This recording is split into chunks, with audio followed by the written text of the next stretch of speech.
Хакаге деген не? Негізі Хакаге деген адам жаңағы Нарутоның тұратын ауылы ол Каноха деп аталады. Яғни деревня скрытая в Москве деп айтады.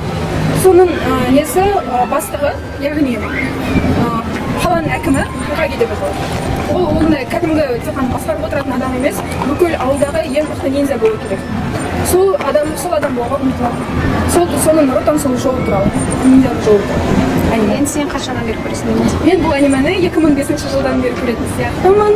Мен алғашқы Jetix деген каналда бірінші сериясын көріп, содан кейін өмір бақи соны көретіндей болдым. Әлі күнге дейін көремін Нарутоны.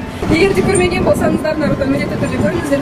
Өте күшті аниме. Жай кәдімгі мультфильм тәрізді емес. Оның ішіндегі достық қарым-қатынас туралы, ата-ананың қадірі сияқты өте маңызды адамгершілік қасиеттер туралы өте көп айтылады. Сондықтан барлықтарыңыз көруге кеңес беремін.